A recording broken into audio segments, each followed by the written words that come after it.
salaamaaleykum yow mu may seetaan yow mi nga xamante ne yaa ngi toog sa salle wala sa chambre à coucher am toujours envie defar sa kër defar sa décoration peinture say mur teg sa papier peint mais chaque fois boo ko defee quelque temps après da nga gis peinture bi commencé xoosu papier peint yi di xolleeku ndax lan say muru kër moom mooy tooy y a l'humidité qui se présente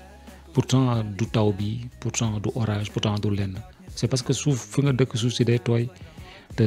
sa fondation day aspirer ndox bi loolu la ñu woowee la remontée capillaire lan mooy remontée capillaire taaxirul ma ñëw tegal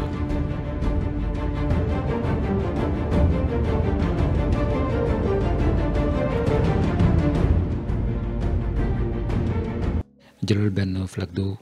jëlal benn bool wala dara nga def ci ndox nga jël éponge nga teg ko ci kaw nga toog tuuti da nga toog ci yàgg gis ndox bi di yéeg ci biir éponge bi ndox bi di yéeg ba éponge bi loor donc c'est ce qui se passe exactement avec vos briques dans vos fondations yéen ñi nga xamante ne da ngeen dëkk ci yenn zones yi comme ñu dëkkee ay zone Mbao Rufisque et consort foofu nga xamante ne c'est une zone argileuse parce que il faut noter que dans une zone argileuse par exemple en période de pluie argile bi day téye ndox bi da koy naan mu gonflé wu en saison sèche mu libéré ko donc du coup ndox boobu di nekk ci fondation yi nekk ci nappe phréatique bi bu fekkee da nga nekk ci zone yoo xamante ne nappe bi dafa jege ndox boobu noonu même principe bu éponge bi def ak ndox bi même principe bi la sa brique fondation di def par rapport ak ndox bi donc ndox boobu noonu brique fondation yi da koy aspirer parce que il faut noter que brique yi dafa am ay pores comme ñun suñu yaram nu mu amee ay pores nga xamante ne da nga gis ñax bi di ci génn brique yi noonu la amee ay pores léegi pores yooyu day aspirer ndox bi day aspirer ndoxu fondation bi da koy aspiré léegi boo aspiré ndànk doucement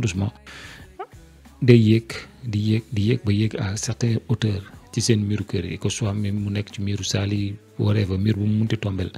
affaire bi day yéeg ba ci kaw donc du coup yow doo ko mën a arrêter parce que yow déjà ndox bi ci fondation bi lay jógee lan mooy nekk solution bi comment faire pour arrêter cette remontée d'eau par capillarité ça va être très compliqué nekk na solution boo xamante ne mënuñ ko def depuis ba ngay def sa fondation de maison c'est-à-dire que ba ngay établir loo tax mu am importance ngay def étude de sol avant ngay construire sa kër parce que di nga xam yow di nga maîtriser yow ban zone ngay tabax zone bi lan moo ci nekk le géotechnicien va te renseigner va te donner la carte d'identité du terrain c'est-à-dire la carte d'identité du sol wax la fii tel type de suuf moo ci nekk c'est une zone argileuse la wala zone sablonneuse dune la wala leneen ak leneen la comme ça di nga mën a xam di nga mën a maîtriser pour jël ses précautions depuis la fondation parce que am na solution boo xamante ne boo defoon étanchéité depuis ta fondation doo mës a am ces problèmes de remontée d'eau par capillarité et puis lu ci gën a grave mooy avec cette remontée d'eau par capillarité donc ça affaiblit les matériaux parce que déjà da ngay gis am na benn salpêtre boo xamante ne moom ngay sentir ci mur bi ngay gis ko mur bi di xoosu di gën a agressé wu donc noonu lay def tamit ci côté béton armé yi c'est-à-dire que côté poteau yi ak longrine ak yooyu noonu lay def di dem ba accéder ci fer bi ñëpp xam nañ ne ndox ak fer def ñu bon ménage ak ba pare il faut noter que y a d'autres substances yoo xamante d'autres minéraux yoo xamante ne day nekk ci biir suuf si day ànd ak ndox bi di yéeg te loolu day agressé fer yi nga xamante ne moom moo nekk ci suñu biir te xam nga humidité la moo tax mu graaw parce que tey day ñëw day installé wu nga commencé gis ay moisissures yoo xamante ne ñoom ñooy installé wu pour un début mais dafa am beneen problème boo xamante ne moom la ñu am au Sénégal c'est-à-dire que déjà on a un problème de ventilation parce que souvent déjà mooy comme lu doon wax lu ma doon expliquer keroog comment orienter votre maison par rapport au soleil et tout c'est-à-dire que soit l'orientation que ce soit la disposition des pièces c'est-à-dire que le respect des normes plans duñu respecter loolu noonu donc souvent on voit des maisons qui sont mal ventilées moisissures yooyu day libérer ay spores microscopiques yoo xamante ne mënoo ko gis ci bët mais nit ñi dañ koy nooy te gis na ñu koy nooy surtout pour les enfants loolu mooy indi nga gis ay asthme chronique di ñëw ay bronchite ay toux yoo xamante ne ay toux aigus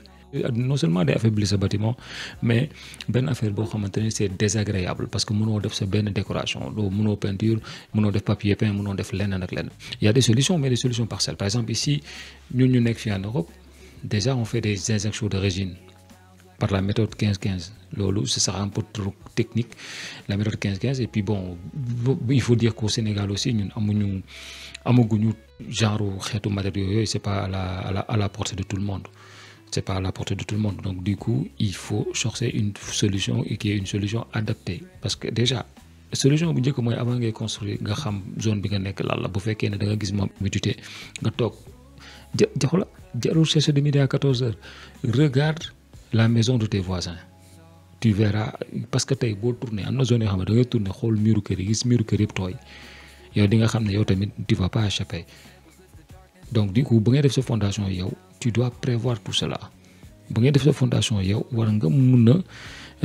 jël ses précautions def ses fondages def ses drainages def sa étanchéité depuis ta fondation nga xamante ne tey après bis boo paree sa kër tamit di nga mën a décorer ni nga ko bëggee doo fi nekk après di jéem a karale saali di jéem a karale mur yi pour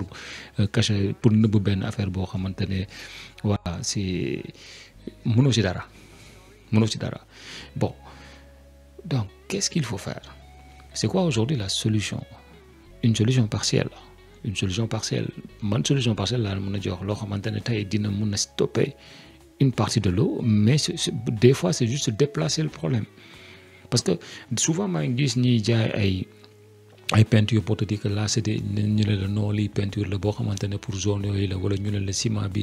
pour zone yooyu la boo ko raaxee boo décapé raax bi nga raaxaat ko après di nga stopper ndox bi wala peinture bi boo ko peinturé di arrêter humidité bi non c'est juste retardé juste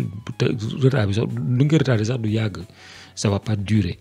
parce que ce qu'il faut noter c'est que par exemple problème bi du problème mu enduit bi du problème raax bi du problème peinture bi c'est-à-dire que problème parpaing bi la c'est-à-dire que c'est la brique elle-même c'est-à-dire que soit les briques pleines qui sont sur les murs de soubassement wala mu nekk les briques creuses yoo xamante ne ñoom ñoo nekk ci mur d'élévation yi donc ça commence par le mur de soubassement briques yooyu ñooy aspirer buñ ko aspirer moom muy yéeg ba topp briques creuses yi ba yéeg ci kaw mur yi donc qu'est-ce qu'il faut faire tu prends par exemple 1 mètre après longrine bi nga gas brique bi xam nga boo gasee di nga jot pax bi mais alvéole yi boo gasee ba jot pax yi ba jot alvéole bi da ngay bàyyi noonu mais da nga koy bàyyi 24 heures pour mu aérer léegi boo ko bàyyi 24 heures pour mu aérer après da ngay jël grain de riz nga boole ko ak ciment classique 32,5 ou bien 42,5 mais nga def ci sika dafa am ñaari sika dafa am sika hydrofuge am sika latex sika hydrofuge bi moom mooy hydrofuge quand on parle d'un produit hydrofuge mooy produit boo xamante ne ndox du ko jàll